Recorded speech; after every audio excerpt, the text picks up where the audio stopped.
but they're not always going to give you equations. What they'll often do is they'll give you a set of data, and based on that data, you have to determine what type of function you're dealing with. Are you dealing with linear, quadratic, cubic, quartic, or some other power? Okay, so let's talk about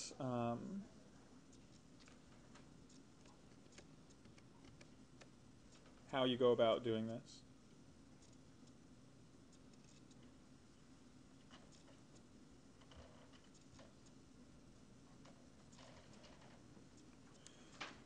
All right, if you have to figure out, so if I gave you this, and kind of this is where you're headed as far as kind of developing the types of problems you should be able to solve. Okay, I'm going to give you this information, and I will say,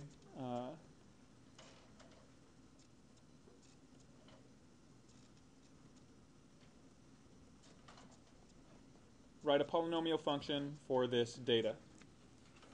Okay, what type of regression would you use? Linear, quadratic, cubic, quartic? The what? Okay, so I mean you're answering my question with you don't know, right? How would you determine this? Other than you could plot these and then try to see which one it fits. But there's another way to determine the type of function that you guys will need to do. And that is you need to find the differences as you compare these first order, second order function or values for these functions. So here's how you test for the type of function. What you're going to do is, given the function that was, or the function values that were presented. So in this case, they gave you the given function values. You're going to find the difference between each consecutive value. So what is the difference from -1 to 5? What distance, or what? 6. Okay? You're going to do the same thing with each of these values. What's the difference from 5 to 33? 28. Okay, I want you to find the remaining differences between each of these sets, please.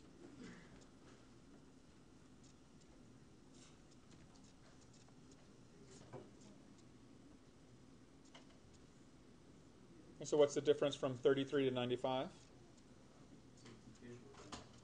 From 95 to 203? And from 203 to 369?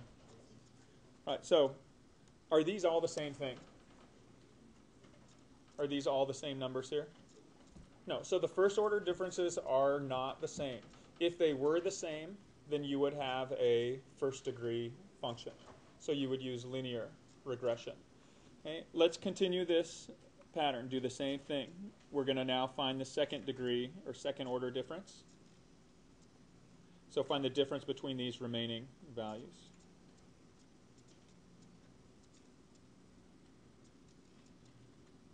So what's the difference between 6 and 28? From 28 to 62? From 62 to 108? And from 108 to 166?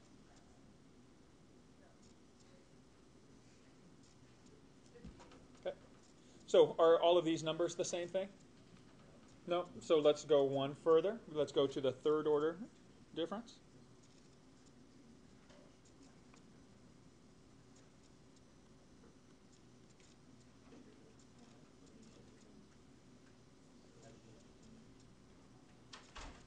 And what happens here?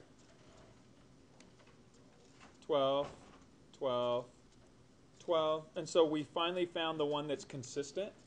Once you get to the point where the difference is the same for every single step, you have the type of function you're looking at. So first order is linear, second order is quadratic, third order, or third degree is what?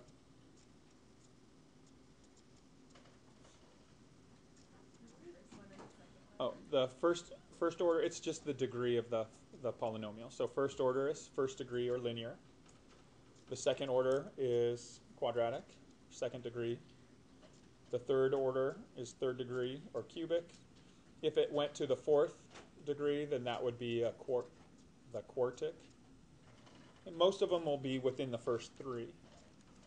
And so once we find that these are consistent, we know that we have a third degree polynomial, so we have to use cubic regression. So once we identify that, we now know the type of regression to use, and now we can enter it into our calculators.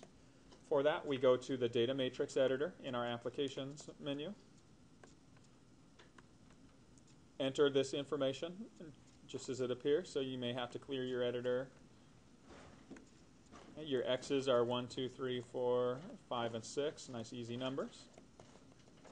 Your y values, -1, 5, 33, 95, 203, and 369. Okay, once you enter this, based on, this is called using finite differences.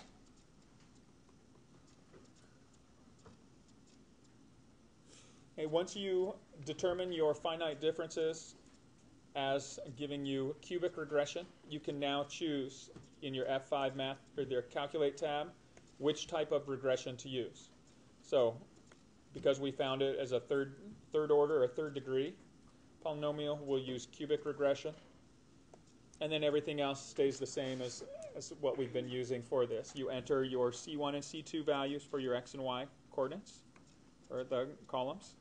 So C1 is our y coordinate, column C2 is C1 is our x coordinate, C2 is our y coordinate. Let's go ahead and put this in our y editor. And when we do that, we get our equation. And here it winds up with a reliability of 1, so we know that we've got the correct function. So our function is f of x is equal to, our a coefficient is 2x cubed minus 1x squared minus 5x plus 3. And so we're able to find the information for this function.